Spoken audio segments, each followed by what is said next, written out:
Emily Landon Reed had been living in Bogotá for 8 years when she received the call that would once again change the entire course of her life. It was not one of her siblings who told her that her mother had died. It was Ethan Turner, the foreman of Hope Farm for nearly 30 years, a man who had watched all 3 of Mrs. Margaret Landon's children grow up among the coffee fields in the mountains of Caldas, and who still kept, somewhere in a drawer of his memory, the vivid image of 8-year-old Emily, running between the rows while her mother supervised the harvest. "Emmy, forgive me for calling you with such terrible news, but no one else dared to do it, and it did not seem right for you to find out some other way," Ethan told her, his voice breaking on the other end of the phone. "Mrs. Margaret passed away last night. The burial is the day after tomorrow at the town church." Emily felt the floor shift beneath her feet as she stood in the kitchen of the small apartment she shared with her husband, Matthew, and their 7-year-old son, Thomas, in northern Bogotá. Only 11 days had passed since her last phone call with her mother, a conversation that, in retrospect, now seemed charged with an urgency she had not fully recognized at the time. "Why didn't anyone in my family call me, Ethan? How is it possible that I hear it from you and not from Richard or Caroline? I do not know for certain, Emmy. All I can tell you is that the moment your mother closed her eyes, Mr. Richard started moving very quickly with papers and lawyers. I myself accidentally overheard a conversation between him and Mr. George, in which they said everything had to be settled before you appeared. I did not like the sound of that, so I decided to call you myself, even though it is not my place to interfere in family matters." That phrase, "settled before you appeared," echoed in Emily's mind throughout the flight from Bogotá to Manizales, and during the drive along the winding road climbing into the mountains, where Hope Farm had produced some of the most highly regarded coffees in the entire coffee triangle, for nearly 70 years. Emily had left that same farm 8 years earlier, under circumstances she still could not remember, without feeling a physical tightness in her chest. At the time, at 26, and working as community relations manager for Landon Coffee Exporters, the exporting company her family had built alongside the original farm, Emily had discovered, while reviewing payroll records for temporary coffee pickers, systematic discrepancies between the wages reported to the International Fair Trade Certifier and the actual cash payments received by the workers, which were considerably below the minimums required by the certification. "Richard, this is not an accounting mistake. This is systematic fraud that has been going on for at least 3 years. And if the certifier discovers it, we are not only going to lose our fair trade certification, we are going to face serious legal penalties," she had told her brother, then the company's director of operations, while showing him the documents she had gathered during weeks of discreet investigation. "Emily, you are exaggerating a minor administrative problem. This company's margins depend on keeping costs competitive, and those pickers earn more working for us than they would at any other farm in the region, even if the figures on paper do not reflect that exactly. That is not true, and you know it. I spoke directly with at least 15 of them. They are receiving between 30 and 40% less than the certification requires, and less than what we officially report." The argument, which began as a private confrontation between siblings, quickly escalated until it involved the entire family, including Mrs. Margaret, who, under pressure from Richard and from the need to protect the financial stability of a company that supported dozens of families in the region, including their own, ultimately sided with her eldest son and asked Emily not to make unnecessary waves and to trust that the situation would be resolved internally over time. "Mom, if we do not report it ourselves and do so transparently, the certifier will eventually discover it during an outside audit, and the consequences will be much worse. I am trying to protect this company, not destroy it. Emily, I understand your concern, but trust that Richard knows what he is doing. He is more experienced than you in these matters, and we cannot afford to put 70 years of your grandfather's and your father's work at risk over a problem that can be handled more discreetly." Unable to accept that logic, Emily decided, after several more months without seeing any real change in the company's practices, to contact the International Fair Trade Certifier directly and report the irregularities with all the documentation she had collected. The certifier opened an investigation that, although it ultimately resulted in more moderate sanctions than Emily had feared, created a considerable reputational crisis for land and coffee exporters and an equally considerable fury within her own family. You betrayed your own blood, Emily. You put the livelihood of this entire family at risk for a moralistic obsession no one asked you to carry, Richard told her during the final confrontation that preceded her departure from the farm. Caroline, the middle sister, remained silent, something Emily interpreted at the time as yet another form of betrayal, although over the years she would come to understand that it probably reflected her chronic inability to contradict Richard more than genuine agreement with the way they had treated their younger sister. During the first 3 years of her self-imposed exile in Bogotá, Emily maintained almost no contact with her mother, limiting herself to brief, widely spaced calls that neither woman knew how to prolong without stumbling over the resentment that had accumulated between them. After first working modest administrative jobs and studying at night for a master's degree in sustainable agricultural economics, Emily eventually built a career that was almost ironic in its precision. She became a certified fair trade practices auditor for Andean Fair Trade, the same kind of organization that had investigated her own family years earlier, traveling through coffee-growing regions of Colombia, Peru, and Ecuador to evaluate exactly the kind of labor irregularities she had once tried unsuccessfully to correct inside her own family company. "It is strange, Matthew," she remarked to her husband one night while reviewing an audit report for a farm in Huila. "I ended up devoting my entire career to doing in other companies exactly what my family expelled me for trying to do in ours." Matthew Harper, an agricultural economist who had met Emily during her master's program and had gradually become the life partner who never pressured her to reconcile with her family before she herself felt ready, always responded with the same understanding patience that had defined their relationship from the beginning. "You found a way to turn the pain of that rejection into something that helps hundreds of working families every year. That is not irony. That is redemption, even if your family never recognizes it." The turning point in the distant relationship between Emily and her mother came nearly 5 years after her departure, when Mrs. Margaret, then 73 and facing the first symptoms of heart failure that doctors described with increasing concern, began calling Emily with a frequency that surprised them both, first under trivial pretexts about the weather at the farm or a family recipe she wanted to confirm, and gradually through longer and more honest conversations about the years they had lost together. "I never should have asked you to stay quiet, Emily. Over the years, I have had a great deal of time to think about it, and I realize I was more concerned with keeping the peace with your brother than with doing what was right by you. It was a mistake I carry every day. Mom, I do not need you to apologize now. I have built my life, and I am at peace with the decisions I made. Perhaps you have made peace with it, sweetheart, but I have not. And I need you to know something. I have been watching how Richard has managed the company over the last few years, and every day I become more worried. The figures he shows me never quite add up, and whenever I ask him about them, he always has an explanation that is far too elaborate for something that should be simple." Those conversations, maintained for nearly 2 years with growing regularity, that Richard and Caroline never came to suspect, gradually revealed to Mrs. Margaret an increasingly troubling picture of her eldest son's management of land and coffee exporters.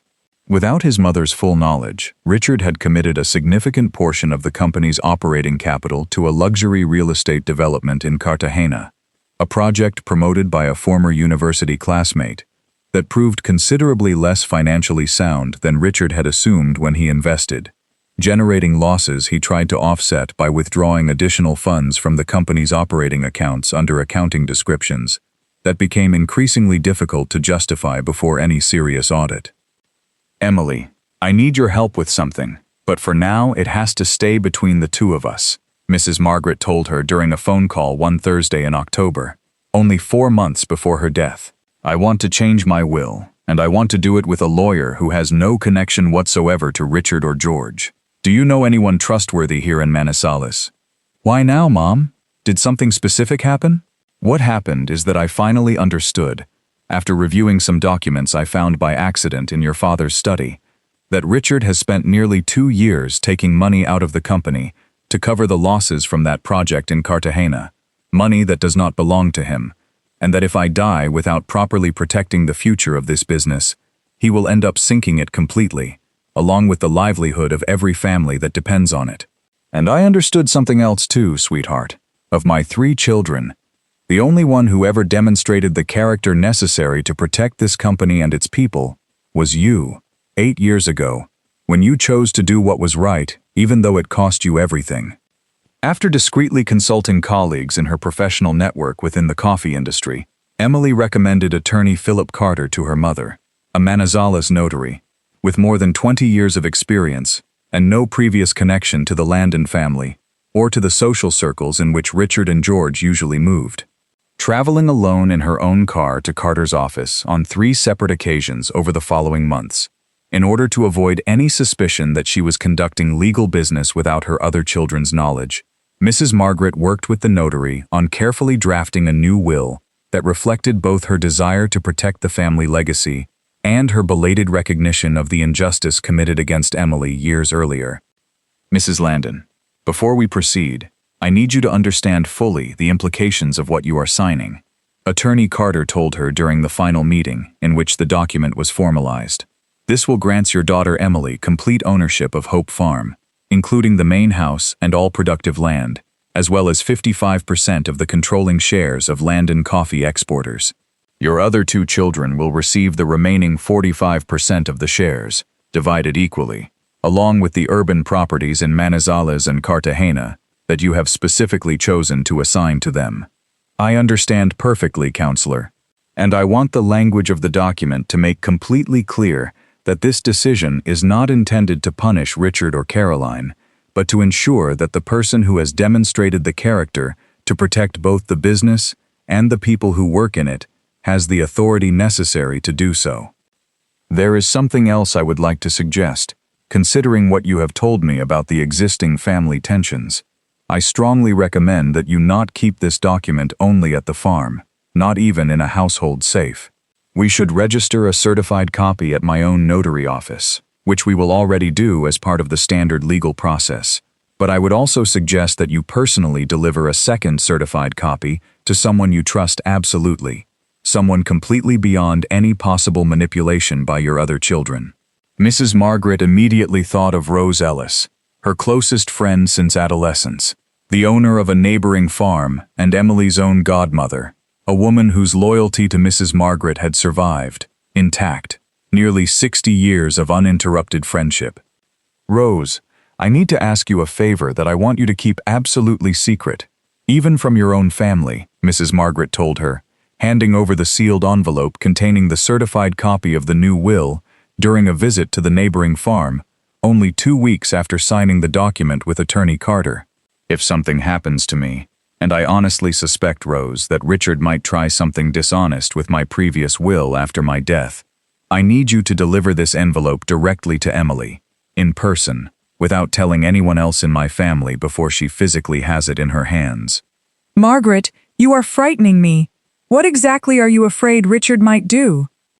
I am afraid he may try to hide, or even destroy the true will, and present an older one, or something completely fabricated, so he can seize total control of the company before Emily has a chance to defend herself. For months he has been behaving in a way I no longer recognize as my son, Rose. Money has changed him, in a way that breaks my heart to admit. The final confrontation between Mrs. Margaret and Richard took place only 10 days before her death, during a family dinner at the farm, when Mrs. Margaret, tired of pretending ignorance about the financial irregularities she had discovered, decided to confront her son directly with the documents she had managed to gather concerning the Cartagena real estate project and the unauthorized withdrawals from the company. Richard, I know exactly what you have been doing with this company's money for the last 2 years. I know about the Cartagena development, I know about the withdrawals disguised as operating expenses, and I know that if this continues, you are going to sink 70 years of your grandfather's and your father's work in less than a decade. Mom, where did you get that information? All of those are misunderstandings I can explain calmly if you give me the chance. I do not want any more elaborate explanations, Richard. I want you to correct this before it is too late, and I want you to know that I have already taken measures to protect this company, regardless of whether you decide to correct your conduct." For the first time in years, Richard felt the genuine weight of his mother's disapproval, something to which he had become dangerously immune during his rise toward total control of land and coffee exporters. He left that dinner with an uneasiness he shared that same night with Caroline and George, although without revealing the full extent of what his mother appeared to know. "Something is going on with Mom. She is asking very specific questions about the company's finances, questions she should not be able to ask unless she has gained access to information I never showed her directly." George Parker, with the calculating mind of a lawyer accustomed to anticipating legal risks before they fully materialized, immediately suggested a possibility none of the three had considered until that moment. "Is it possible she has been in contact with Emily? She has exactly the kind of professional knowledge needed to identify irregularities like the ones you are describing." The silence that followed that question confirmed for all three of them a suspicion none dared fully articulate that night. But it planted in Richard a growing anxiety about what his mother might be planning to do with that information, an anxiety that, only 10 days later, would become the central motivation behind the most reckless and dishonest decisions of his entire life. Mrs. Margaret died one March morning, the victim of a massive heart attack that took her by surprise while she slept, with no family member present in the room at the time, although the nurse who had cared for her at night for several months because of her heart condition immediately alerted Richard, who lived in the farm's main house with his wife, Frances, and their 2 teenage children. Processing his mother's death with a genuine mixture of grief and cold calculation that emerged with disturbing speed, Richard made 2 almost simultaneous decisions that same morning. He called Caroline and George to coordinate the next steps, and he ordered the farm's housekeeper not to contact Emily under any circumstances, claiming that he himself would personally take care of giving her the news the right way, without rushing things. "We need to find the will before anyone else starts asking questions," he told George only 2 hours after his mother's death, as the 2 of them searched Mrs. Margaret's private study for legal documents. "Mom hinted to me recently that she had made changes, and I need to know exactly what she changed before this becomes complicated." The search, conducted with an urgency neither man tried to hide from the household staff present that morning, finally uncovered, at the bottom of a locked drawer in Mrs. Margaret's desk, a printed copy of the new will drafted with attorney Philip Carter, although without the official notarial seal, that existed only on the certified copy registered at the notary office itself, and in the envelope given to Rose. Reading the document with mounting fury as he discovered the magnitude of what his mother had decided without his knowledge, Richard made a decision that would irreversibly change the course of the months that followed. "This cannot come to light, George. If this is valid, we lose complete control of the company, and we will probably end up facing criminal charges when Emily discovers the Cartagena development." "What exactly are you suggesting, Richard?" "I am suggesting that, as far as we know, this document never existed. We will proceed with the previous will, the one Mom signed 8 years ago, shortly after Emily left the farm. As far as any outsider can verify, that will remains valid if this copy disappears." George, with enough legal experience to understand the criminal seriousness of what Richard was proposing, hesitated for only an instant before ambition and fear of the consequences of his own previous financial irregularities finally convinced him. "If we are going to do this, we have to move with absolute speed, before Emily learns of your mother's death and before anyone else knows this document exists. We need the family's usual notary, Albert Quinn, to proceed with opening the previous will as quickly as possible, ideally even before the funeral, so that the succession process is already underway when Emily appears, if she appears at all." Notary Albert Quinn, who had handled the Landon family's legal affairs for nearly 15 years and maintained a close, financially dependent relationship with Richard through recurring legal work for Landon coffee exporters, agreed to proceed with a speed that under normal circumstances would have raised considerable suspicion. Richard justified it to him with a carefully constructed story about the urgent need to stabilize company operations during the period of mourning in order to protect the workers' jobs. Mrs. Margaret's funeral was held only 2 days after her death in the small church of the town near the farm, with considerable attendance from the region's coffee-growing community, although Emily was absent. According to the explanation Richard gave those who asked about her absence, she could not be reached in time because of work travel abroad, a statement that deliberately distorted reality, since Richard did have his sister's current phone number, obtained months earlier through a mutual cousin, but had simply chosen not to use it. Only 3 days after the funeral, with a speed that Notary Quinn himself would later acknowledge during the subsequent legal proceedings as unusually accelerated for the circumstances, the 8-year-old will was formally opened, distributing all shares of Landon Coffee exporters and ownership of Hope Farm equally between Richard and Caroline, with no mention of Emily, whose name, under that earlier document drafted at the height of the family conflict years before, had been explicitly excluded from any participation in the family inheritance. As soon as the distribution was legally confirmed, Richard and George immediately began arranging the accelerated sale of a considerable portion of Hope Farm's productive land to an agro-industrial developer interested in expanding export monocultures in the region, a transaction that, if completed, would generate enough immediate liquidity to cover the losses from the failed Cartagena real estate project, but would irreversibly destroy both the farm's traditional coffee ecosystem and the jobs of dozens of working families who depended on its artisanal cultivation methods for their livelihood. It was precisely that suspicious urgency, reported by Ethan Turner to Emily during a phone call only 1 day after she landed in Manizales, that confirmed her worst fears about what her family might be plotting in her absence. "Emmy, with all due respect, you need to come to the farm as soon as possible. Mr. Richard is already negotiating the sale of almost half the productive land with men from a large company in Bogotá. If this is signed, we will not be able to reverse it easily." Emily arrived at Hope Farm that same afternoon, after a journey during which, despite Matthew's calming presence beside her, she crossed with unrelenting anguish the same mountain roads she had traveled as a child, without any suspicion of the emotional complexity those same curves would eventually represent in her adult life. The main house, a colonial building with white walls and clay tile roofs that had belonged to the family for 3 generations, looked exactly as it did in her memories, although the sense of belonging she had once felt toward those walls had, after years of distance, become something closer to painful nostalgia than a genuine feeling of home. Richard received her at the front door with calculated coldness that he made no attempt to disguise as courtesy. "Emily, we did not expect you to come so soon." "My mother died, Richard." "How did you expect me to react when I found out?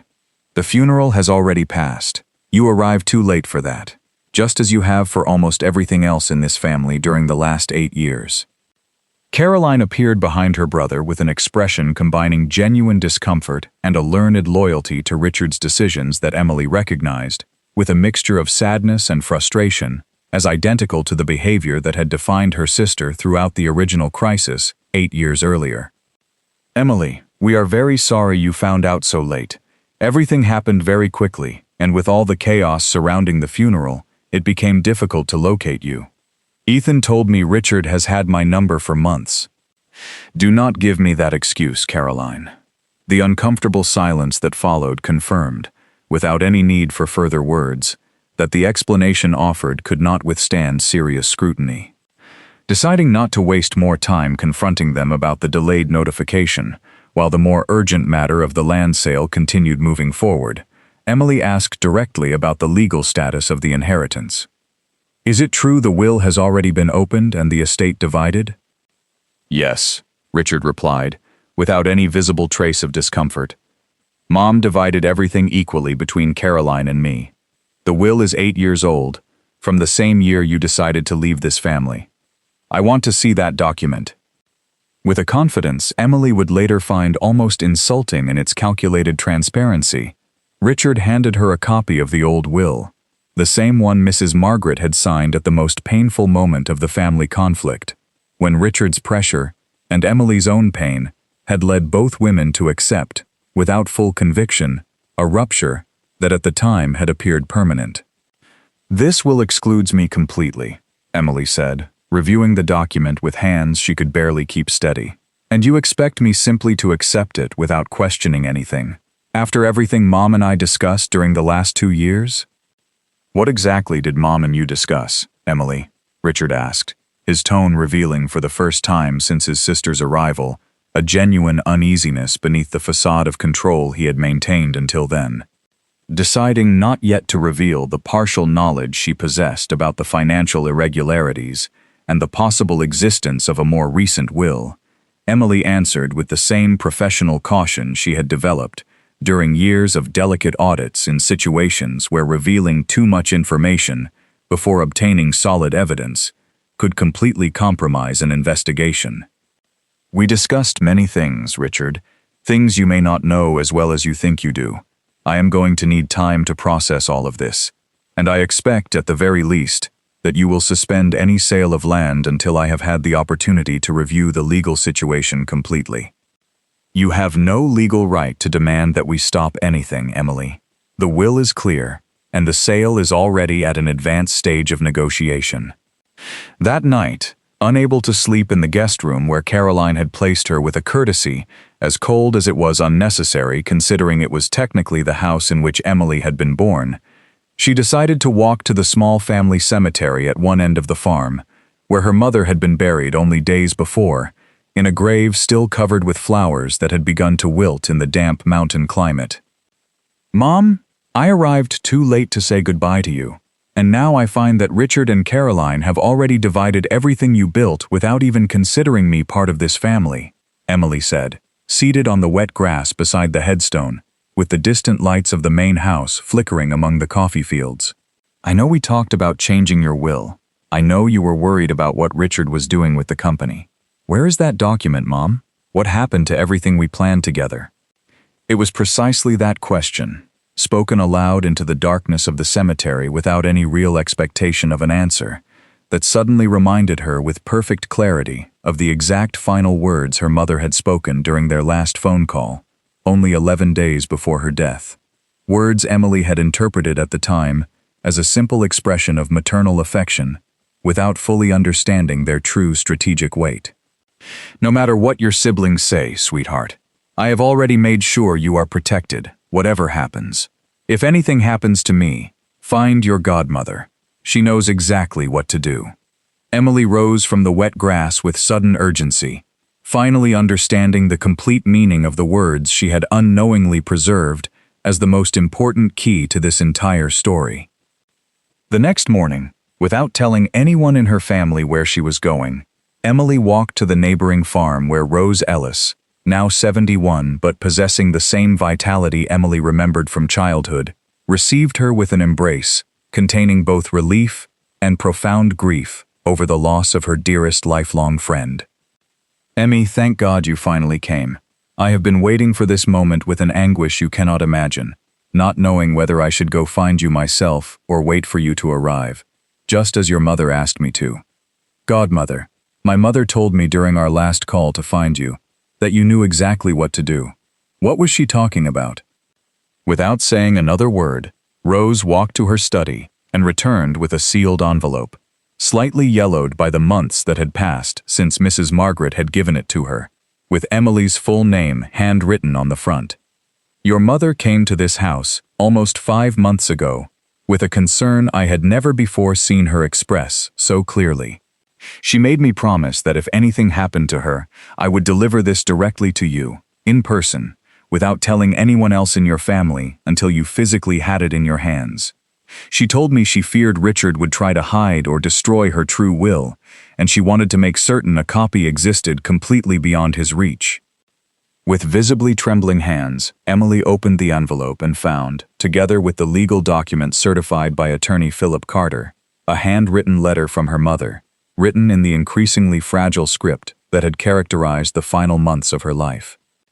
"Emily, if you are reading this, it means I am no longer with you, and that you have probably discovered your siblings tried something dishonest with my estate.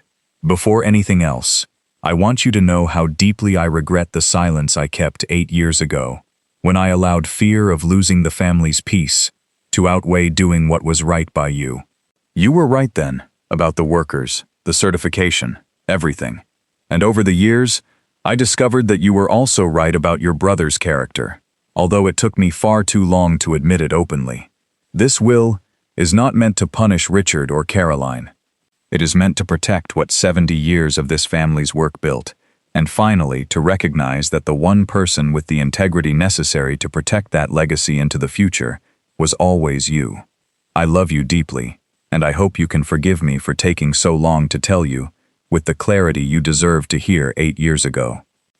Emily remained seated on the sofa in Rose's study for several minutes, weeping openly for the first time since receiving news of her mother's death, feeling that at last, through those words written weeks before her passing, she had received the complete reconciliation that time and distance had denied them in life.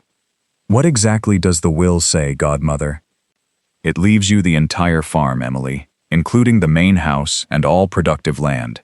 It also leaves you 55% of the controlling shares of Landon Coffee Exporters.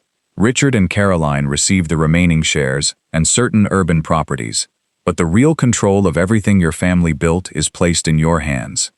Richard has already opened an earlier will, godmother, one from 8 years ago that excludes me completely, and he is already negotiating the sale of an enormous portion of the productive land to an agro-industrial company from Bogotá. Then we must act with the same speed he did, Emily. This document is properly certified by Attorney Carter, and there is also a copy registered directly at his notary office. Legally, it is the valid and current will, regardless of what Richard presented to Albert Quinn. That same afternoon, accompanied by Matthew and Attorney Philip Carter himself, whom she contacted immediately after leaving Rose's house, Emily returned to the main farm and found Richard, Caroline, and George gathered in the study that had belonged to their mother, reviewing documents related to the imminent land sale. "I need all 3 of you to listen very carefully," Emily said, entering the study without announcing herself, the sealed envelope still in her hands.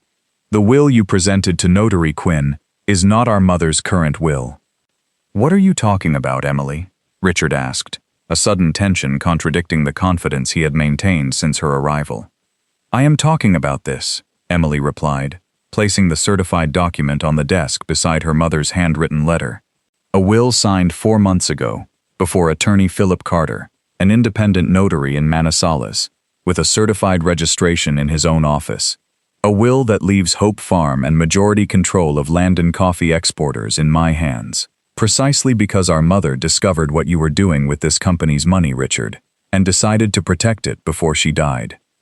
The silence that followed, dense and absolute, lasted several seconds before George, processing the legal magnitude of what Emily had just presented, took the document with visibly trembling hands and reviewed it with the professional attention of a lawyer who understood almost immediately that the carefully constructed strategy of the preceding days had completely collapsed.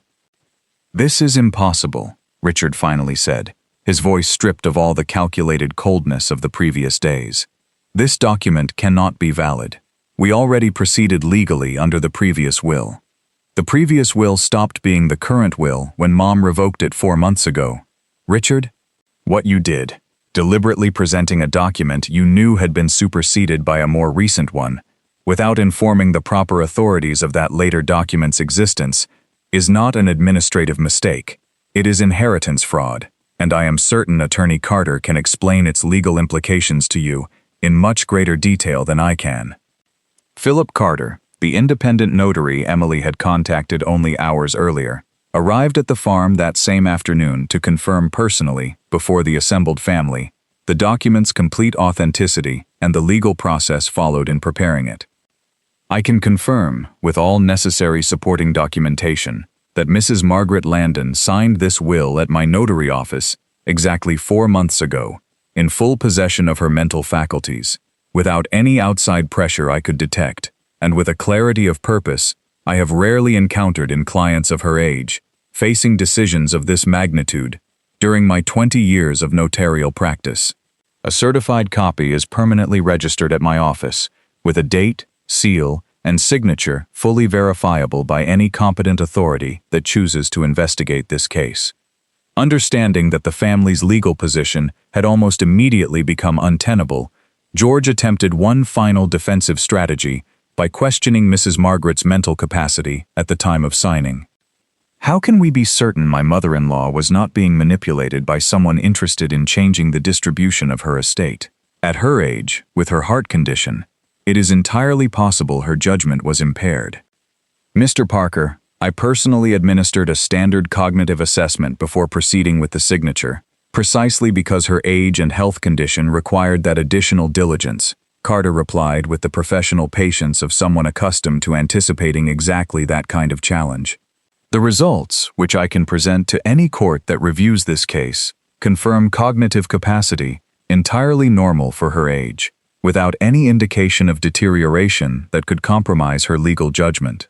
Furthermore, my own meeting notes document that Mrs. Landon explained with absolute clarity her reasons for every provision in the will, including her specific knowledge of financial irregularities connected to a real estate project in Cartagena. The explicit mention of the Cartagena project, information Carter knew because Mrs. Margaret had shared it directly during their estate planning meetings, caused Richard to turn visibly pale, confirming for everyone present that a defense based on questioning his mother's mental capacity was not only legally weak, but risked opening the door to a much deeper investigation into his own financial irregularities. "Richard, what project in Cartagena is he talking about?" Caroline asked, her expression revealing for the first time since Emily's arrival that she may not have been fully informed about the true scale of her brother's financial decisions. "This is not the time to discuss that, Caroline." "Yes, it is the time, Richard, because I have just discovered Mom completely changed her will because of something connected to that project, and I have no idea what it is." Watching the fracture beginning to form between her two siblings, Emily decided the moment had come to present all the information she had gathered, not out of resentment, but from the need for the entire family to understand exactly what was at stake. Richard used operating funds from Landon coffee exporters, without proper board authorization, to finance a luxury real estate development in Cartagena that proved financially unsustainable. When the project began generating losses, he continued withdrawing additional funds, disguising them under vague accounting descriptions, in an attempt to cover those losses without anyone else in the family discovering it. Mom found out several months ago while reviewing documents she discovered by accident, and that was the main reason she decided to change her will, not as punishment, but as protection for the future of this company and the people who depend on it. Processing that information with an expression of growing disbelief and fury, now directed at her own brother instead of Emily, Caroline rose from her chair with an intensity that surprised everyone present. "You put everything our family built at risk, including my own inheritance, to finance a real estate project belonging to your university friend? And then you tried to hide our mother's valid will so I would not even find out what you had been doing? Caroline, all of this can be resolved reasonably if we remain united against Emily." "No, Richard. I was deceived in all of this too, just as Emily was, although in a different way. I trusted your version of events because I always trusted you, and now I discover that you used me to present a will you knew was invalid, putting my own legal reputation at risk in the process. The legal process of formalizing the new will's validity and reversing the actions already taken under the fraudulent document lasted nearly 3 months. It involved both Attorney Carter and an inheritance law specialist hired by Emily and Manizales, who coordinated directly with the appropriate notarial authorities to formally annul the will opening process, conducted only days after Mrs. Margaret's death. The sale of land to the Bogotá Agro-Industrial Company, which had not yet been legally completed when the truth emerged, was cancelled without major complications once the buyer was informed of the ongoing inheritance dispute, the company preferring to withdraw from a legally compromised transaction rather than risk future complications. Notary Albert Quinn, facing serious questions about the suspicious speed with which he had proceeded to open a will without properly verifying the possible existence of more recent provisions, conduct constituting serious professional negligence whether he had acted with full knowledge of the situation or merely with inexcusable recklessness, eventually faced a disciplinary investigation by the Regional Notaries Association, which resulted in the temporary suspension of his professional license for 18 months. I never knew for certain whether Richard deliberately lied to me about the absence of another will, or whether he simply chose not to ask too many questions because he did not want to complicate a process that benefited him, Quinn confessed to the Notaries Association investigator during his own statement.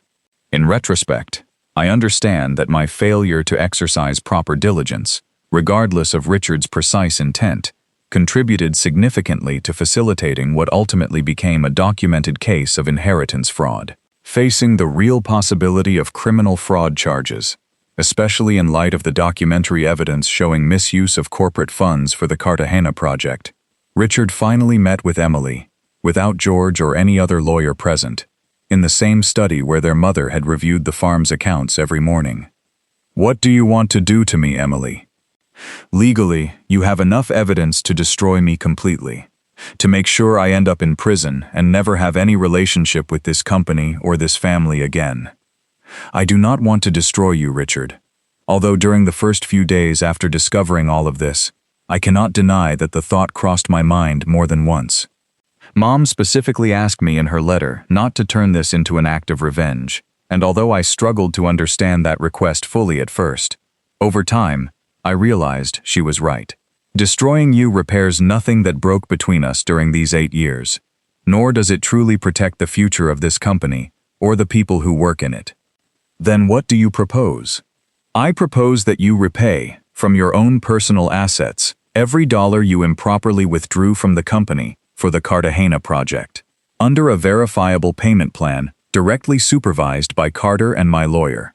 I also propose that you formally accept a reduced operational role within the company, with no signing authority over major financial transactions, at least for the next several years while we rebuild enough trust to consider any expansion of your responsibilities. And I propose that, in exchange for your full cooperation with these terms, I not file any formal criminal complaint, although I want you to understand, with absolute clarity, that this is a decision I can reverse if I ever discover any similar irregularity again. Processing the offer with a mixture of genuine relief and humiliation, he made no effort to conceal completely. Richard accepted the terms with a gratitude that, as he would admit to Caroline months later, fundamentally changed his understanding of the character of the sister he had helped drive out of the family 8 years earlier. I did not expect this generosity from you, Emily, considering everything I did. I am not doing it only out of generosity toward you, Richard. I am doing it because I genuinely believe, as Mom believed, that well-structured second chances with proper supervision build something more lasting than pure punishment. But do not confuse this with weakness. I will be watching every financial decision this company makes, with much greater rigor than Mom applied during the last several years, precisely to make sure we never reach a situation like this again.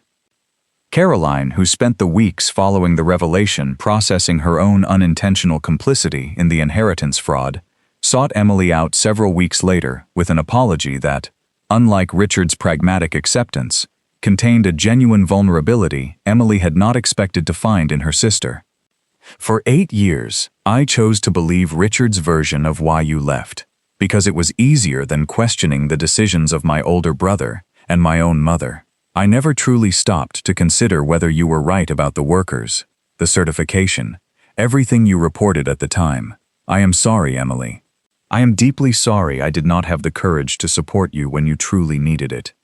I appreciate your saying it now, Caroline, although I would have preferred to hear it 8 years ago. But I would rather build something honest from this point forward than remain trapped in resentment over what failed to happen in the past. One of the first decisions Emily made as the formal owner of Hope Farm and majority shareholder of Landon Coffee Exporters was to hire an outside fair trade auditor, someone completely outside her own professional network to avoid any conflict of interest, for the purpose of conducting an exhaustive review of every labor practice at the farm and the exporting company, and permanently correcting the irregularities she had unsuccessfully tried to report 8 years earlier. I want it to be completely clear from the beginning that this is not a superficial review intended only to recover the fair trade certification for commercial reasons, Emily explained to the auditor, a man named Jack Reynolds with whom she had previously collaborated on similar projects for other farms in the region. I want every picker, every temporary worker, and every person who depends on this company for a living to receive exactly what they are entitled to, documented with a transparency no one will be able to question in the future. The complete review revealed that the wage irregularities Emily had reported years earlier had not only continued during her absence, but had worsened considerably under the financial pressure generated by the losses from the Cartagena project, with Richard authorizing further reductions in payments to temporary workers during the last 2 harvest seasons in a desperate attempt to maintain artificially inflated profit margins while concealing the true causes of the company's financial crisis. Ethan Turner, the foreman whose phone call had set the entire process of revelation in motion, became one of Emily's most valuable collaborators during this stage of reconstruction, contributing detailed knowledge accumulated over 3 decades about the real working conditions in the coffee fields, information Richard had never shown a genuine interest in understanding with the necessary depth. Emmy, there is one family in particular I want to tell you about, the Quinns, not to be confused with the notary. They are completely different people, Ethan told her during one of the planning meetings Emily regularly held with the farm's most trusted staff. Mr. William Quinn has worked the harvest here for almost 20 years, and his eldest daughter, Danielle, is one of the brightest young women I have met in my entire life in these mountains. She graduated from high school with the best grades in her class, but with the reduced wages of recent years, the family never had the resources even to consider a university education. Remembering her own academic experience and the importance education had played in her ability to rebuild her life after the family rupture, Emily decided to establish, as part of the complete restructuring of Landon Coffee exporters, an educational scholarship program specifically for the children of the farm's permanent and temporary workers, financed by a portion of the profits that had previously been used to offset the hidden losses from the Cartagena project. Danielle Quinn, who had just turned 18, became the program's first official beneficiary, receiving a full scholarship to study agricultural engineering at the National University of Colombia's Manizales campus, with an expectation, not mandatory but strongly encouraged by the structure of the program itself, that she would eventually return to work on agricultural sustainability projects connected to the coffee-growing region that had raised her. I never thought anyone in my family would have the opportunity to attend a university, Mrs. Emily, Danielle told her during the scholarship presentation ceremony held in the main courtyard of the farmhouse. My father always said university was a dream for another kind of family, not for ours. I also grew up hearing similar ideas about what was and was not possible, Danielle, although from a position of privilege your family never had. I had to leave this very farm and rebuild my life completely, to understand that those ideas about what is possible are almost always wrong, and that the only way to change them is by proving, through concrete acts like this scholarship, that talent and effort deserve a real opportunity, no matter what family they come from. The complete reorganization of Emily, Matthew, and Thomas's personal lives proved considerably more complicated than either adult had anticipated during the first weeks after the will was revealed. Professionally committed to his own consulting work in Bogotá, Matthew initially agreed to an arrangement in which Emily would spend most of each month at Hope Farm, personally supervising the administrative transition, while he remained in Bogotá with Thomas during school periods, with the whole family reuniting at the farm on long weekends and school vacations. I do not want this to become the same dynamic you lived through with your own family, M, where you end up completely consumed by the farm's obligations, with no room for anything else, Matthew told her during one of the nightly calls they held almost every day, while temporarily living apart. I want us to find a real balance, not merely a modified version of the same sacrifice you already made once. I understand, Matthew, and I promise I am conscious of that in every decision I make. The difference this time is that I am not doing this out of obligation to a family that demands silence in exchange for belonging. I am doing it because I genuinely believe I can build something better than what existed before, and because I want Thomas to grow up knowing this part of his family's history, even if it is in a completely different way from how I knew it. Over time, after nearly a year of this transitional arrangement, Emily and Matthew decided to establish a permanent residence, combining the best of both worlds. They kept their Bogotá apartment for periods when Matthew's consulting work required his constant presence in the capital, but completely renovated a smaller house on the grounds of Hope Farm, originally built for the farm manager during Emily's grandfather's generation, turning it into their primary home for most of Thomas's school year. Thomas enrolled in a bilingual school in Manizales that combined an international education with a strong connection to the regional culture and history of the Coffee Triangle. 7-year-old Thomas, with a natural curiosity about everything connected to the coffee process, quickly became Ethan Turner's constant shadow during the afternoons after school, learning with genuine enthusiasm the details of cultivation, harvesting, and processing the bean that his mother had known as a child, but that the family rupture had prevented her from passing on directly until then. "Mr. Ethan, why did my mother leave here such a long time ago?" Thomas asked him one afternoon as the two walked among the coffee plants checking the ripeness of the beans for the next harvest. "Your mother left because she had the courage to tell the truth when other people in her family preferred to remain silent, son. Sometimes telling the truth carries a very high price, but sometimes, given enough time, that same truth eventually finds its way back, just as it did with your mother." "And did you always know she was right?"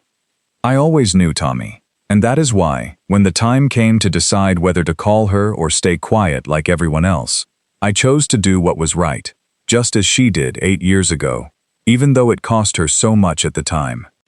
Determined to honor her mother's memory in a tangible way, beyond the administrative and financial measures she had implemented in the company, Emily commissioned the careful restoration of the main garden at the farmhouse, a space Mrs. Margaret had personally cultivated for decades, with an extensive collection of native orchids from the region, but which had been considerably neglected during the final years of her illness and during the period of Richard's exclusive management, as he had never shown any genuine interest in maintaining the small botanical sanctuary that had meant so much to his mother.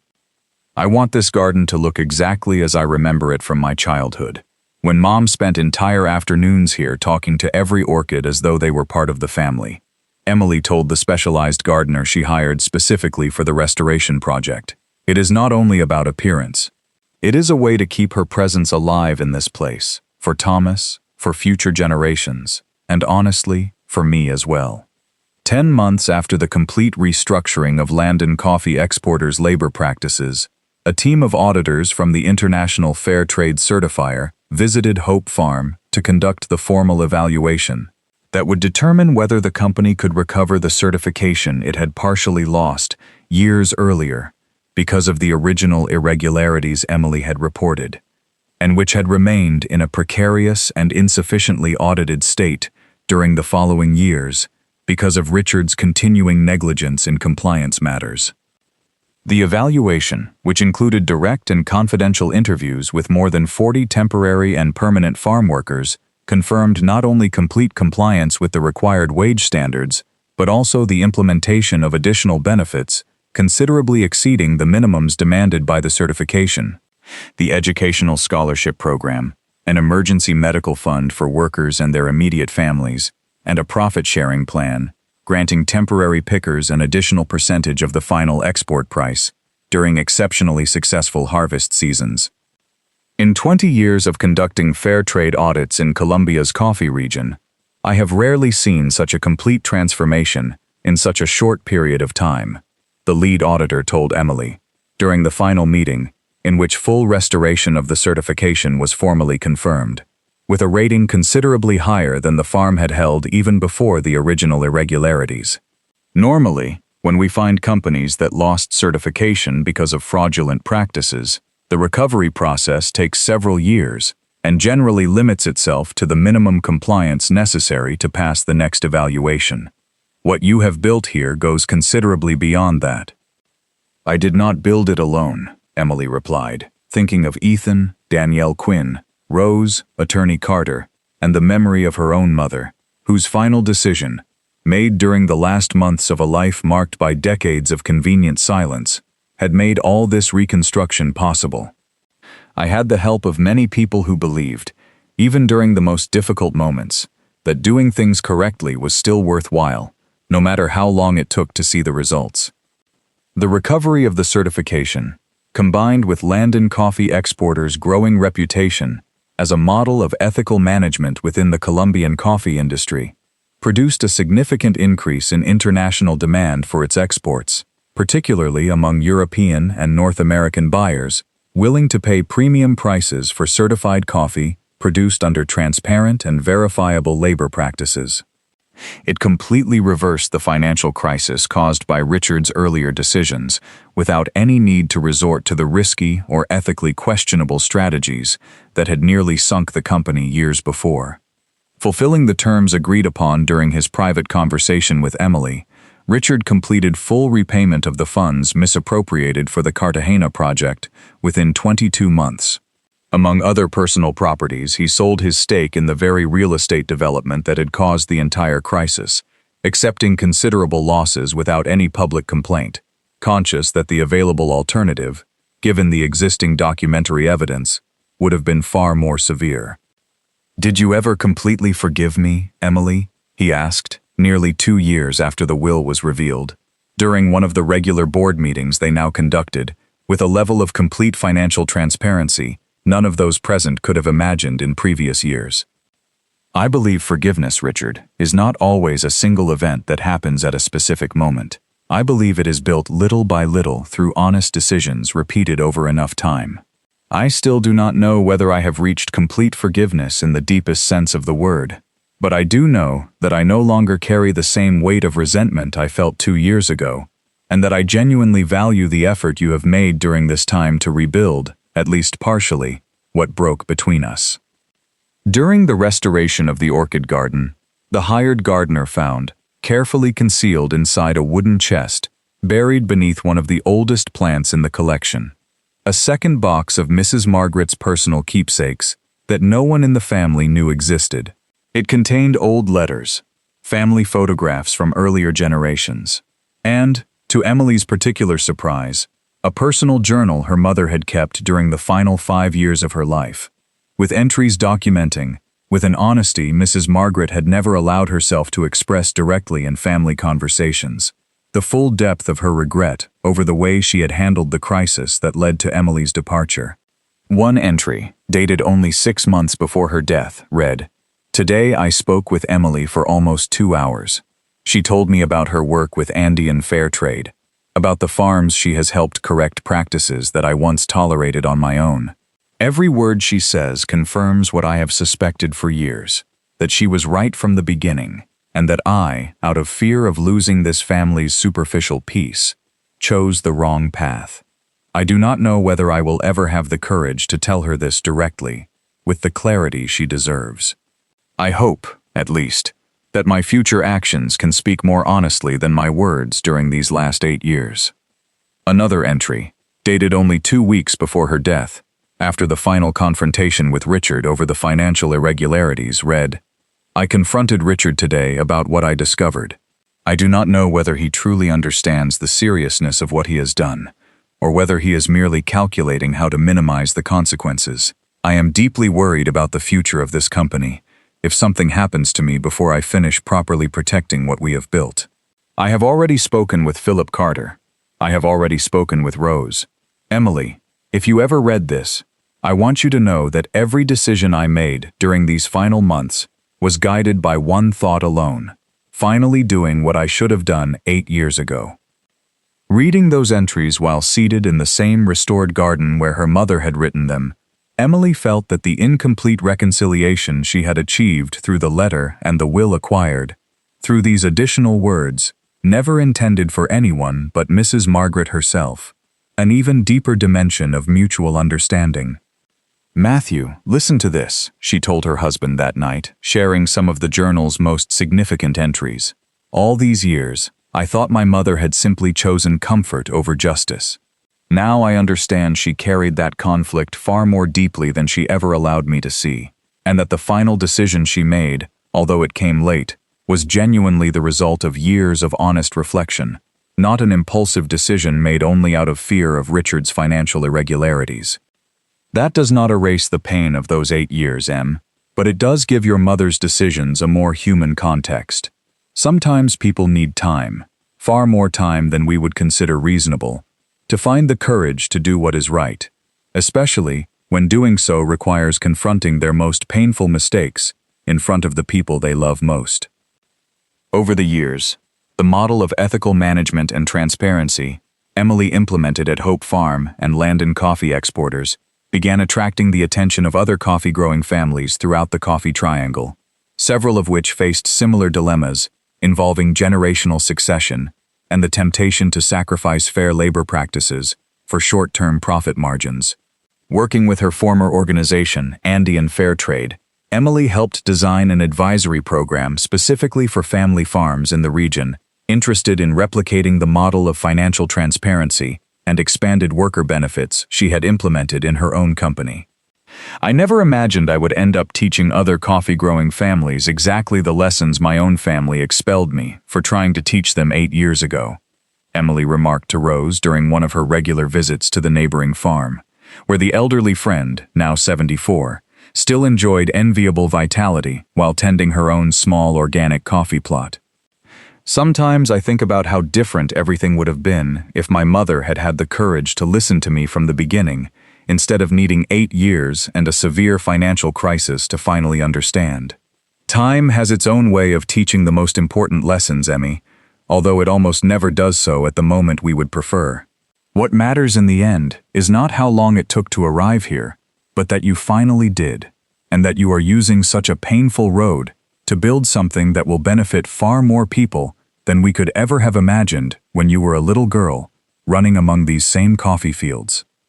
Among the first neighboring farms to request guidance from the new program was Oak Farm, owned by the Marshall family and managed by Susan Marshall, a 62-year-old widow who had inherited the property from her husband only 3 years earlier, and who, as she confessed to Emily during their first consulting meeting, faced constant pressure from her adult children to sell the entire farm to a foreign buyer, interested in turning it into a luxury tourist property, and completely abandoning the traditional coffee production that had supported the family for 3 generations.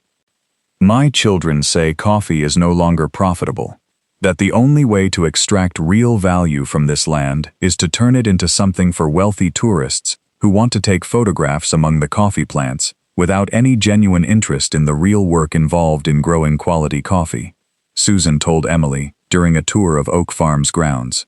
But from what I have heard about what you achieved at Hope Farm, I know there is another way to make this profitable, without sacrificing 70 years of family tradition.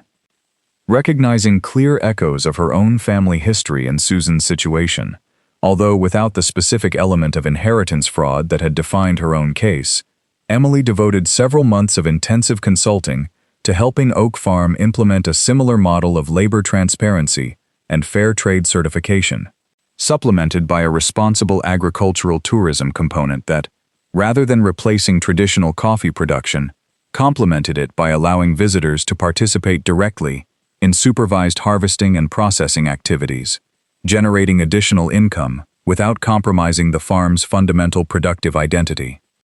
18 months later, Oak Farm had not only reversed the pressure to sell from Susan's children, who abandoned their sale plans completely after seeing the positive financial results of the new model, but had also become a second regional example of the kind of transformation Emily had begun promoting, creating a positive ripple effect among other family farms in the region facing similar dilemmas of succession and sustainability. Caroline, meanwhile, found within the new structure of Landon coffee exporters a role that, to the surprise of the entire family, including herself, allowed her to develop genuine professional skills that her earlier years as George's wife, devoted primarily to social activities without any real executive responsibility, had never allowed her to explore fully. I want to take personal responsibility for the educational scholarship program, Emily, if you agree.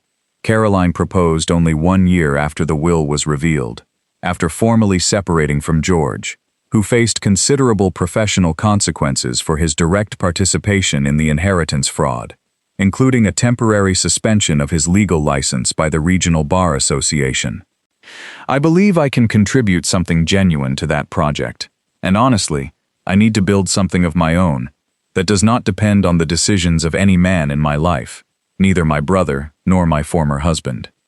Seeing in her sister a determination she had never expressed so clearly during the earlier years of family conflict, Emily accepted the proposal with genuine enthusiasm. Over time, that decision helped rebuild a relationship between the two sisters that, although it never completely recovered the closeness of their shared childhood, found common ground in professional collaboration and mutual respect that neither woman could have imagined possible in the days immediately following the revelation of the inheritance fraud. Under Caroline's direction, the educational scholarship program expanded considerably over the following years, incorporating not only full university scholarships like the one Danielle Quinn had received, but also shorter technical training programs for workers who preferred to develop specific skills in sustainable agronomy, basic accounting, or small business management, without committing to a complete 4- or 5-year university degree. I never thought I would end up finding genuine purpose in something so far removed from the social life I built during 20 years of marriage to George, Caroline confessed to Emily, during a family dinner held in the farm's main house, with Thomas and Caroline's own teenage children playing together in the restored orchid garden. This work has given me something that all the charity dinners and social committees in Manizales never managed to offer me. The real feeling that I am building something that matters beyond my own social image. On the 5th anniversary of Mrs. Margaret's death, Emily organized a community celebration on the grounds of Hope Farm that brought together more than 200 people, permanent and temporary farm workers with their families, representatives of other farms that had adopted the ethical management model promoted by Emily, beneficiaries of the educational scholarship program, and local officials interested in documenting what by then had become a nationally recognized case study of successful family business transformation after a particularly complex succession conflict. Danielle Quinn already graduated with honors as an agricultural engineer, and, fulfilling the informal expectation that had accompanied her original scholarship, working directly in Landon Coffee Exporters' sustainability department, delivered a brief speech during the celebration that summarized, with an eloquence that surprised even Emily, the transformative impact of everything built during those 5 years. When I was 18, the only expectation I had for my future was to continue working the coffee harvest, just as my father and grandfather had before me, with no realistic possibility of anything different. Mrs. Emily did not merely give me a scholarship to study. She showed me through concrete actions that the place where you are born does not have to determine completely the place you can reach, as long as someone is willing to build the bridges necessary to make that path possible. Listening to those words from her place beside Matthew, Thomas, Caroline, and Rose, who at 76 insisted on attending in person despite the growing mobility difficulties imposed by age, Emily felt that the circle of pain, rupture, and reconstruction that had defined the last 13 years of her life, from the original confrontation over labor irregularities to that present moment of genuine community celebration, had finally found a complete meaning that extended far beyond the specific inheritance dispute that had triggered her return to the farm 5 years earlier. Richard, also present at the celebration in a considerably more modest role than the one he had exercised during his years of total executive control, approached Emily at the end of the event with a glass of aguardiente in his hand and a reflective expression that Emily had learned over time to recognize as genuine rather than calculated. Mom would have been proud to see all of this, Emily. More proud, I suspect, than she ever was of me during the years when I controlled this company completely. Mom would also have been proud that you are here today, Richard, supporting this instead of resisting it. I know it has not been an easy road for you to accept a role so different from the one you imagined for your life for so many years. It has not been. But during these 5 years, I have learned something important. Something I probably should have learned much earlier. The genuine respect of the people who work with you, earned through honest decisions repeated over years, is worth considerably more than absolute control gained through fear or manipulation. I will never be able to compensate completely for the pain I caused, either to you or to this company. But at least I can spend the rest of my life trying to build something worthwhile, within the more modest limits my own previous decisions imposed on me. As the years passed, Thomas developed a relationship with the land and with his mother's family coffee tradition, that, as Ethan Turner often remarked with obvious pride, was surprisingly deep for a child who had spent the first years of his life completely removed from that world, raised primarily in Bogotá's urban environment. By age 12, he already commanded with remarkable precision the various stages of coffee processing, from the careful selection of ripe beans during harvest to the complexities of the controlled fermentation process that defined the final quality of the exported product. Knowledge absorbed not from any textbook, but from years of afternoons shared with Ethan and the farm's other workers, who treated him with the same genuine affection they had shown Emily during her own childhood decades earlier. "Mom, when I grow up, I want to take charge of export quality myself, like Mr. Jack does now," Thomas told her, already 13, during a family dinner in which Emily and Matthew were discussing, as they periodically did, Landon Coffee Exporters' plans to expand into new Asian markets. "You still have plenty of time to decide what you want to do with your life, sweetheart. You do not need to commit yourself to this, just because it is part of our family history. I know, Mom, but I am not saying it out of obligation. I am saying it because I truly like this, and because I want to keep learning everything Mr. Ethan knows before he is no longer here to teach it to me." Rose, who had turned 78 without losing any of the mental sharpness that had defined her entire life, although now facing the natural physical limitations of advanced age, became during those years a constant presence in Thomas's life, occupying in a sense the place of the grandmother he had never known directly, and sharing with him detailed stories about Mrs. Margaret that Emily, consumed by the farm's daily administrative responsibilities, did not always have the time or emotional energy to tell with the same affectionate detail. "Your grandmother Margaret had a laugh that could be heard from the other side of the farm when something truly amused her, Tommy," Rose would tell him, seated on her own porch while Emily and Thomas visited on Sunday afternoons. "And she had infinite patience with her orchids, although she did not always have it with the hardest decisions of her life. But in the end, when it truly mattered, she found the courage to do what was right, even if it took her longer than anyone would have preferred." By the 8th year after the will was revealed, Emily's growing reputation as a regional leader in the ethical management of agricultural family businesses reached an important Colombian business magazine, which published an extensive feature on the transformation of Landon Coffee Exporters, documenting both the details of the original inheritance conflict and the measurable impact the new management model had generated in the living conditions of more than 300 working families, connected directly or indirectly to the farm and the exporting company.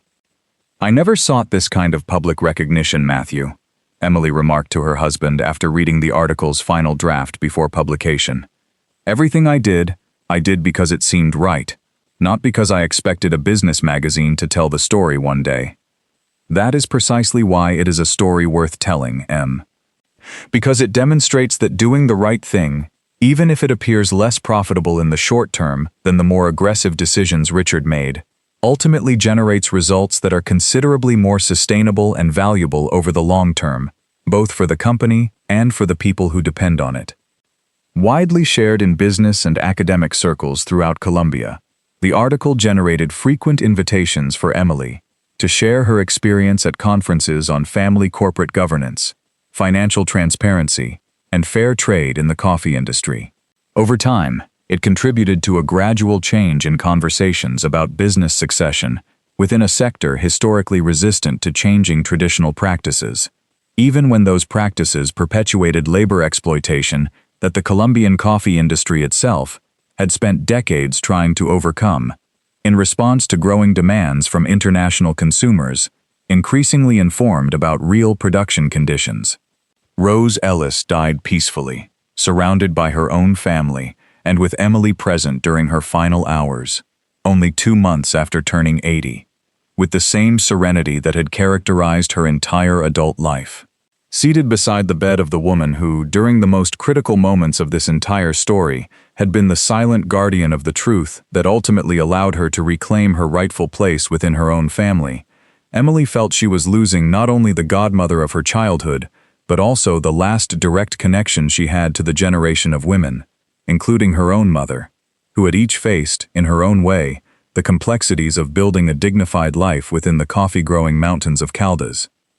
Thank you, godmother, for keeping that secret for so many months without telling anyone, even when it must have been tempting simply to give it to me before I returned, Emily told her, holding Rose's fragile hand during one of her final moments of complete lucidity.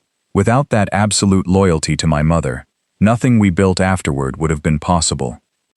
Your mother trusted me because she knew I understood something mothers sometimes forget in the middle of their own fears. Emmy. Protecting the children we love sometimes means having the courage to wait for the right moment, even when that waiting hurts deeply while it lasts.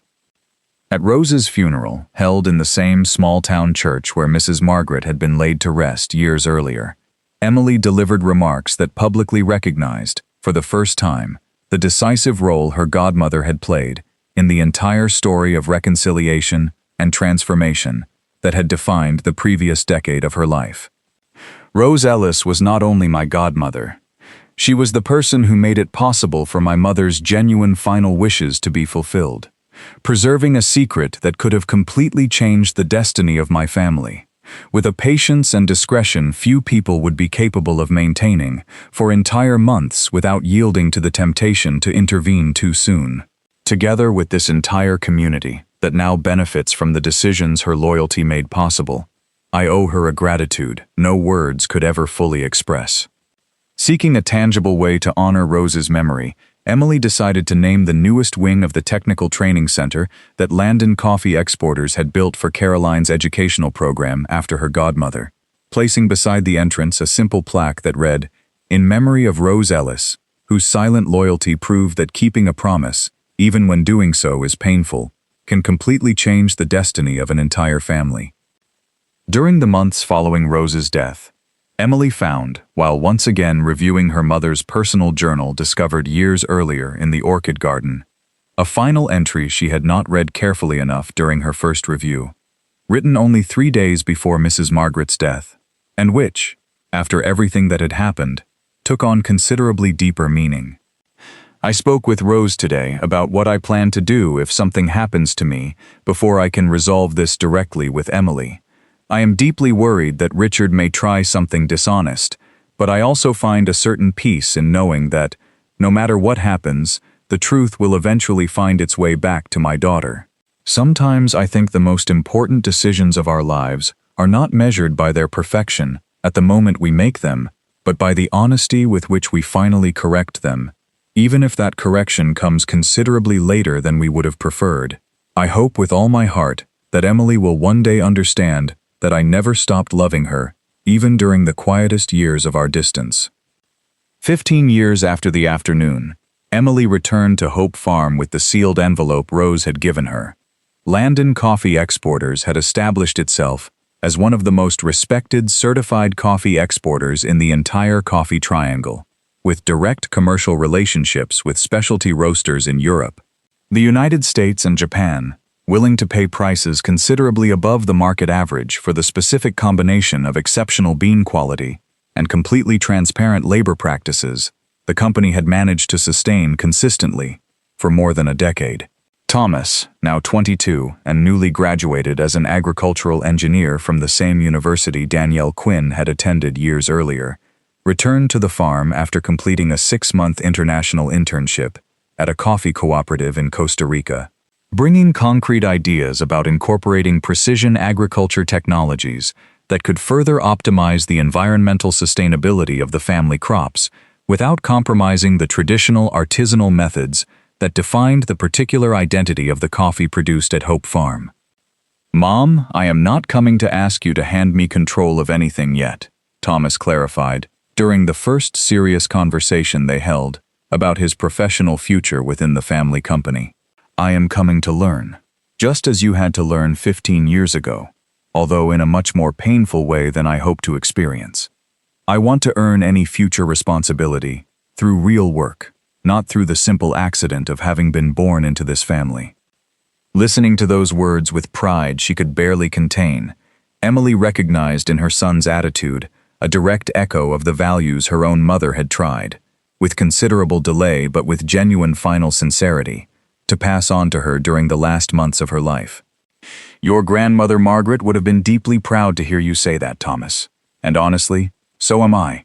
More than words can fully express. Danielle Quinn, now the full director of Landon Coffee Exporters' Sustainability Department, after nearly a decade of continuous work since graduation, became Thomas's principal mentor during his integration into the company's real operations, closing a generational circle neither family, neither the Landons nor the Quinns could have imagined possible during the darkest years of labor exploitation that had defined the farm's earlier history.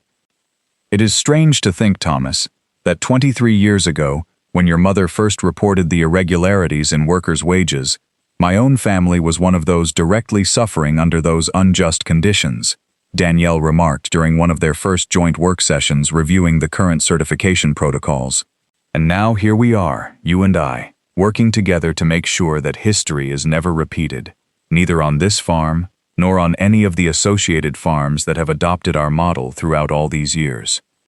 On the 20th anniversary of Mrs. Margaret's death, which also coincided with the 10th anniversary of the Regional Federation of Ethical Coffee Farms, a cooperative organization Emily had helped establish with Susan Marshall and 12 other regional farm owners who had adopted similar transparent management models, a memorial ceremony was organized at Hope Farm. It brought together representatives of more than 30 associated farms, officials from the departmental government of Caldas, and national journalists interested in documenting the accumulated impact of nearly 2 decades of continuous work. During that ceremony, in the same orchid garden Mrs. Margaret had cultivated for decades and Emily had carefully restored after her death, a small stone plaque was unveiled beside the bench where the matriarch had sat every afternoon, contemplating her favorite plants. Designed with the help of Thomas and Caroline, the plaque contained no grandiose language about business achievements or public recognition. It simply read, "Here rested a woman who took far too long to find the courage to do what was right, but who, when she finally found it, forever changed the destiny of this land and the people who work it. May every person who sits on this bench remember that it is never completely too late to correct a mistake, as long as there is still time to try with genuine honesty." Standing before that plaque beside Matthew, Thomas, Caroline, and Caroline's now adult children, Emily felt that the full story of pain, exile, fraud, and reconstruction that had defined much of her adult life had finally found its proper place within a far broader legacy that completely transcended the boundaries of her own family, extending toward hundreds of workers, dozens of associated farms, and a new generation of young people like Danielle and her own son, who inherited not only productive land or company shares, but a genuine commitment to the idea that the dignity of honest work deserved to be protected with the same determination any family would use to protect its most precious fortune. Because in the end, after 20 full years of reflection on everything that had happened, Emily had come to understand that the true inheritance her mother left her was not limited to the certified will Rose gave her that decisive afternoon, nor even to the entire farm or majority control of a successful export company. The true inheritance was something considerably more difficult to quantify in any legal document, the profound certainty that truth, no matter how long it takes to reveal itself completely, no matter how many people try to hide or distort it for their own benefit, eventually finds the proper path toward those who most deserve it, as long as somewhere in the story there are enough people willing to protect that truth, with the same silent and patient loyalty Rose demonstrated during the most critical months of this entire transformation. During its first full decade of operation, the Regional Federation of Ethical Coffee Farms documented a measurable impact considerably broader than Emily and Susan Marshall had imagined during their first informal conversations about replicating Hope Farm's model at other properties throughout the region. More than 1,200 working families connected to the 32 associated farms benefited directly from the elevated labor standards the Federation required as a condition of membership, while the Joint Educational Scholarship Program, financed through a contribution proportional to each associated farm's production volume, had by then awarded more than 180 university scholarships and technical training programs to children of coffee workers throughout the region. One of the cases Emily cited most often during her conferences on family corporate governance was Fairview Farm, owned by the Sullivan family and located in a neighboring municipality, where generational tensions over business succession had escalated to the point that the three sibling owners, unable to agree on any joint management strategy, had seriously considered physically dividing the property into three independent parcels, a decision that would have irreversibly fragmented almost 90 years of integrated productive infrastructure. When we arrived to mediate the Sullivan conflict, the situation painfully resembled what I myself lived through with Richard and Caroline, although without the specific element of documented fraud that defined my own case, Emily explained to a group of business administration students during a conference at IFIT University in Medellin. The main difference was that, in the Sullivan case, we were able to intervene before the conflict escalated into irreversible decisions, helping them design a shared governance structure with independent outside supervision, similar to the one my own mother tried to implement too late, but which in their case arrived in time to prevent the complete fragmentation of their family estate. The successful mediation of the Sullivan conflict, later documented in a second news feature that considerably expanded public recognition of the regional federation's work, definitively consolidated Emily's reputation not only as a successful businesswoman who had reversed a devastating inheritance fraud, but also as a respected mediator capable of helping other Colombian business families navigate exactly the kind of succession conflicts that, without proper intervention, could destroy entire generations of accumulated work. Matthew, who had gradually reduced his workload in Bogotá to devote increasing time to collaborating directly with Emily on the regional federation's economic and strategic planning work, found in that joint effort a professional satisfaction that perfectly complemented what Emily experienced in her own role, allowing the two of them, after more than a decade of transitional living arrangements between Bogotá and Manizales, to build a true shared professional partnership in addition to their marriage. I never imagined when I met you while we were studying for our master's degrees in Bogotá that we would end up building something this large together, Matthew told her one afternoon, as they reviewed the Federation's expansion plans into a second coffee-growing region in the department of Huila. I thought we would simply share similar professional careers, each on our own path. I never imagined we would literally become partners in building something that will outlive us both. Neither did I, Matthew. Especially considering how far I was, 23 years ago, from any idea of ever returning to this farm, under circumstances so different from the ones that ultimately occurred. But I believe that is precisely what Mom tried to teach me through everything she did at the end of her life. That it is never completely too late to correct your course, as long as we preserve enough honesty and enough courage to try, no matter how much time has passed or how much pain has accumulated along the way.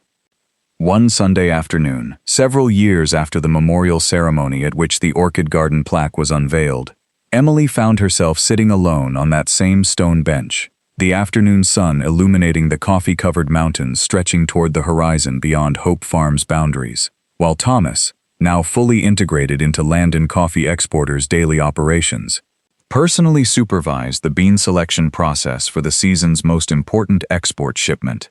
A contract with a specialty roaster in Copenhagen that represented, according to the quality standards the company had developed over the previous 2 decades, the most significant international recognition in its entire commercial history. Seated on that bench with the same contemplative calm her mother had experienced in that exact place decades earlier, she thought about the distance traveled since Ethan Turner's phone call had abruptly pulled her out of her everyday life in Bogotá, informing her of a death her own family had preferred to conceal from her for days, to that present moment of serene reflection, surrounded by a legacy that no longer depended solely on her individual effort, but on an entire network of people, families, and associated farms that had collectively decided there was a better way to build wealth without sacrificing the dignity of those whose daily labor made that wealth possible.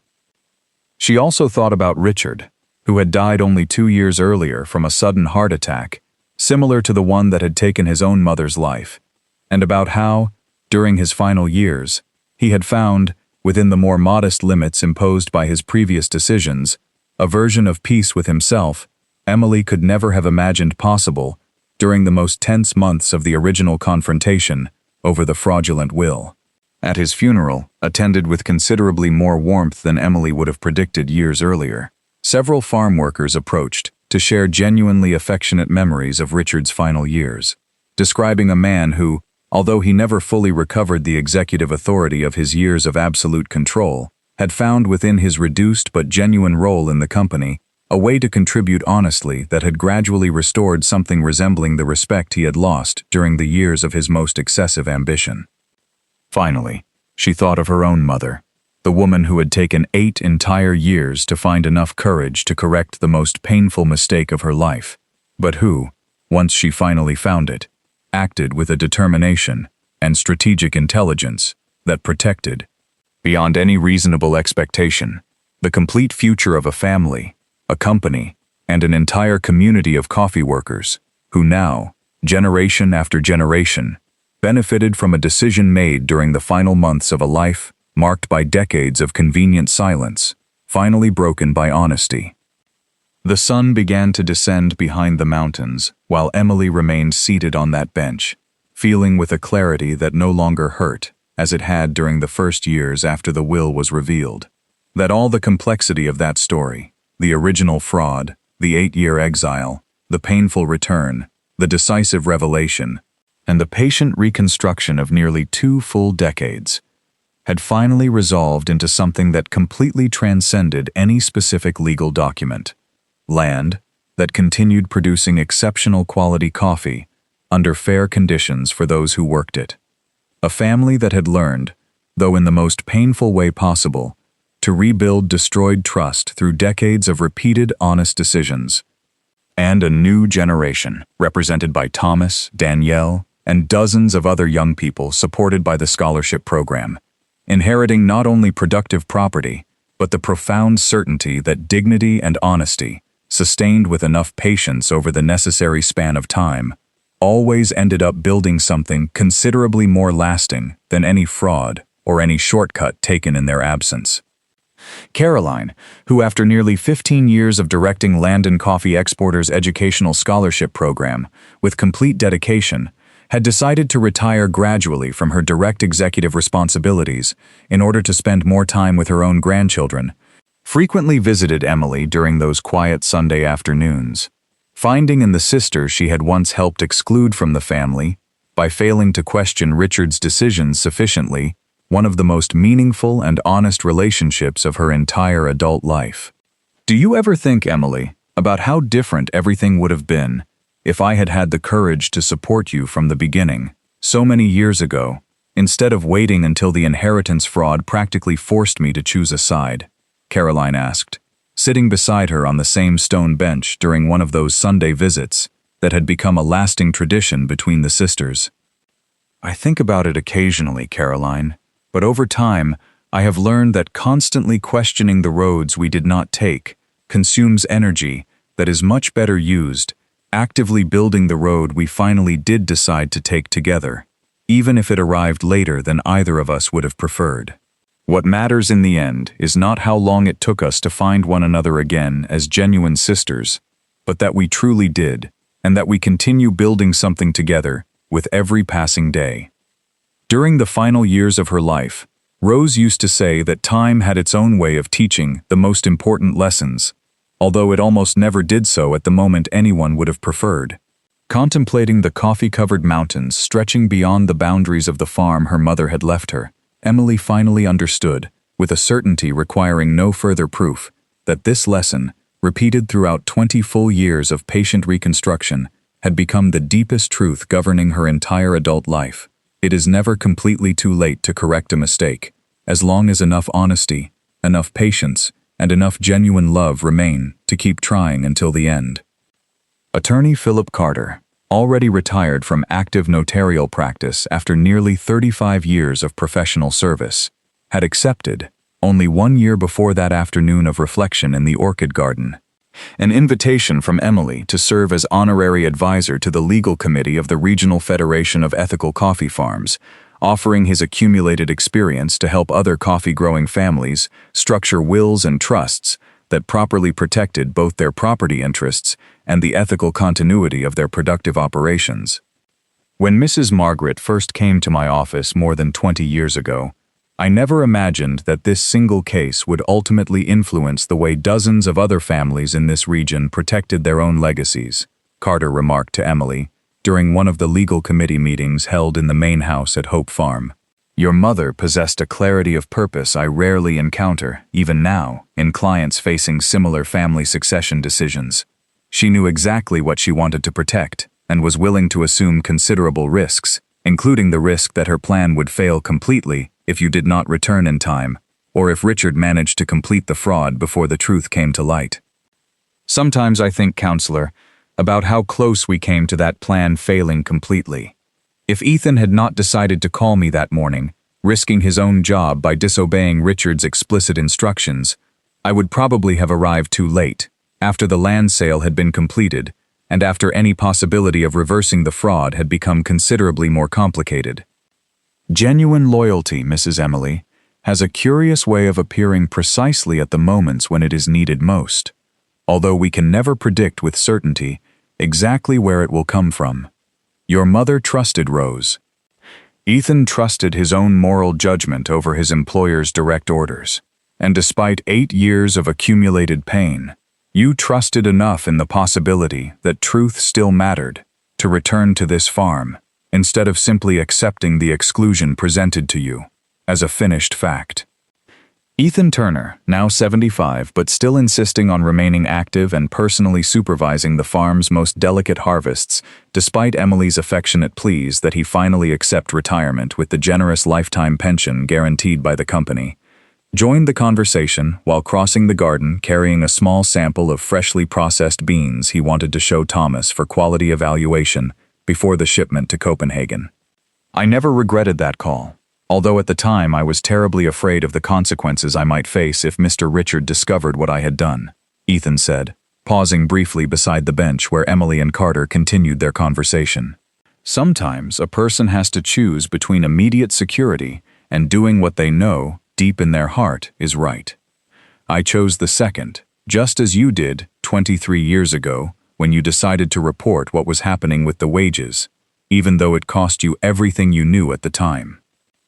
And both of us ended up, in different ways, building something entirely worthwhile, Ethan, even though the road was considerably harder than either of us would have chosen if less painful alternatives had been available at the time.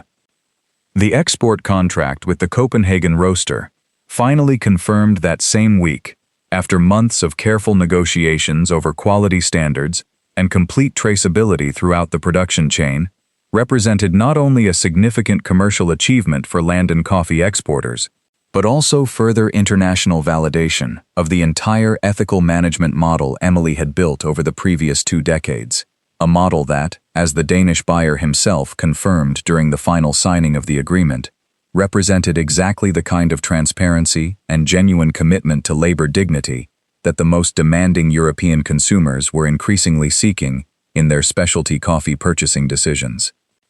That night, after Thomas returned triumphantly from his final quality inspections, confirming that the entire Copenhagen shipment met every standard required by the Danish buyer, the whole family gathered for a simple dinner in the same dining room where, decades earlier, Mrs. Margaret had presided over family meals with an authority combining genuine affection and a firmness that, in retrospect, Emily now understood as the reflection of a woman constantly struggling to balance too many responsibilities.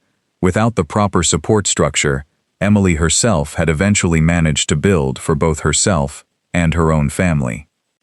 I would like to make a toast, Thomas said, raising his glass of blackberry juice with the ceremonial seriousness characteristic of his 22 years. To Grandmother Margaret, who found the courage to correct a mistake after a long period of silence.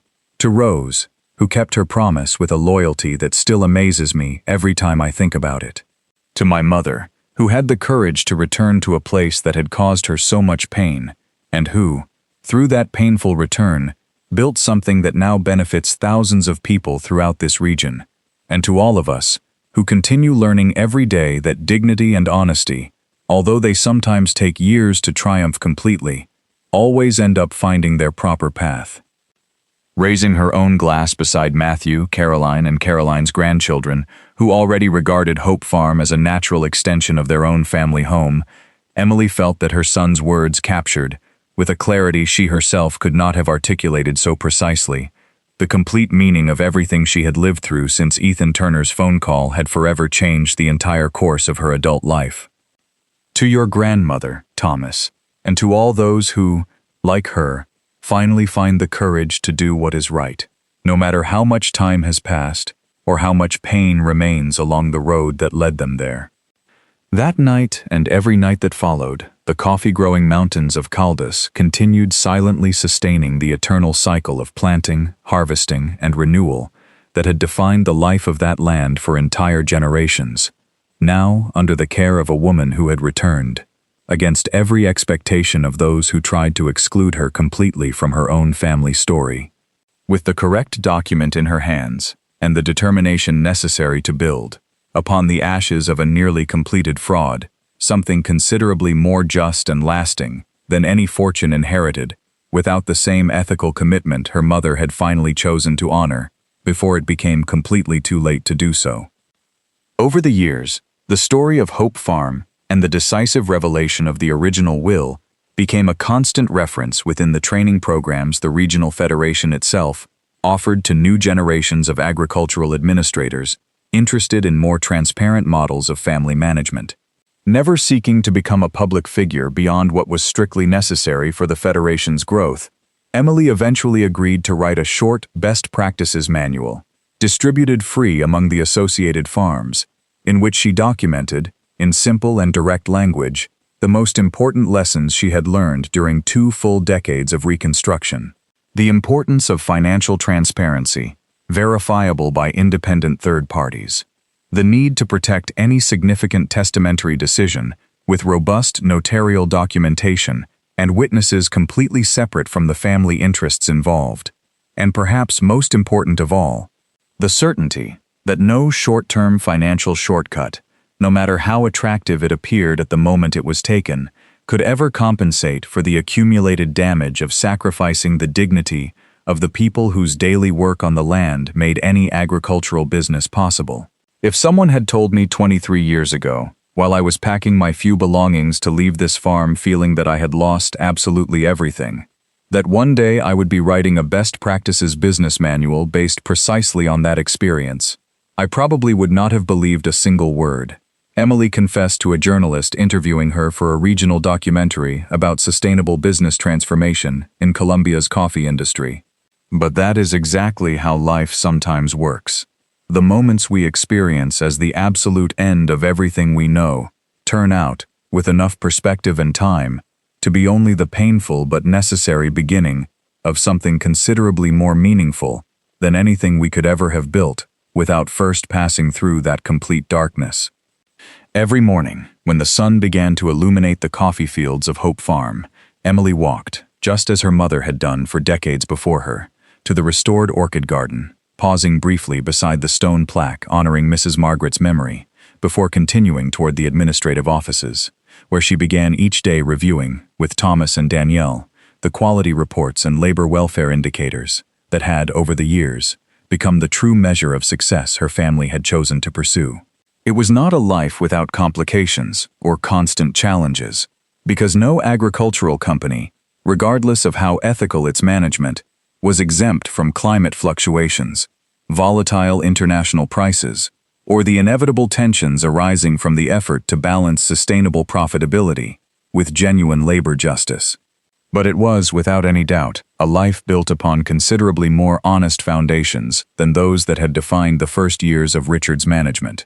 And that honesty, cultivated with the same meticulous patience any experienced coffee grower applied to tending crops, had over time become the most valuable legacy Emily hoped one day to pass fully to the next generation that would continue working that same mountainous land for many decades to come.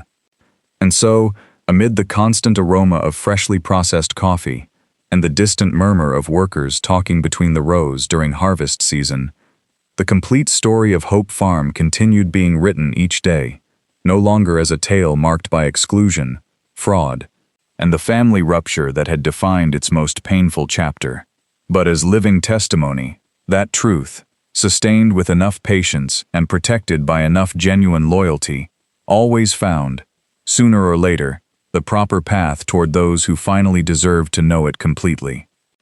Emily kept, in the top drawer of the same desk where her mother had secretly signed that decisive will, an additional copy of the handwritten letter Rose had given her years earlier, rereading it occasionally during moments of greatest administrative doubt, not because she needed to remember the exact details of its contents, which she knew by heart after so many years, but because the simple act of holding that paper in her hands restored each time the quiet certainty that the hardest decisions of her life had been guided, from beginning to end, by the same simple principle her mother had taken far too long to learn, but had finally managed to pass on, with a clarity no material fortune could ever surpass, in real importance. Protecting what truly matters almost always requires the courage to tell the complete truth, no matter how long it takes, no matter how much resistance it encounters along the way, and no matter how many people prefer, out of comfort or fear, to remain comfortably settled inside a simpler lie. And perhaps that was, after all, the final lesson both Mrs. Margaret's life and her daughter's ultimately demonstrated, each in her own way and at the corresponding moment of her particular path. The most valuable inheritance any family can transmit into the future is never measured completely in productive acres, company shares, or annual export figures, but in the genuine capacity to recognize, correct, and finally honor, through concrete actions sustained for as long as necessary, what was once done wrong, until that acknowledged mistake becomes the strongest possible foundation for everything built afterward. Hope Farm, bearing the name its founder had chosen almost a century earlier, without ever imagining how much it would come to mean during the darkest moments in the family history that later inhabited it, continued producing, harvest after harvest, exactly the kind of coffee Mrs. Margaret had always dreamed would represent her family before the entire world. Cultivated with genuine dedication, harvested by fairly compensated hands, and exported with the absolute transparency that, at the end of all the pain endured, proved to be the only inheritance capable of sustaining itself, generation after generation, without any need for fraud or any additional secret someone would have to discover too late. Whenever a new visitor came to the farm, interested in learning the complete story behind its present success, Ethan Turner would repeat the same simple sentence that, over the years, had become a kind of local proverb among workers throughout the region. Here we learned that truth may take a long time to arrive, but when it finally arrives accompanied by someone willing to defend it to the very end, it changes everything forever, and for the better. And those who heard that sentence while looking across the coffee fields stretching in every direction under the attentive care of 3 different generations of the same family, understood, without any need for further explanation, exactly what the old foreman meant by words so simple and, at the same time, so profoundly true.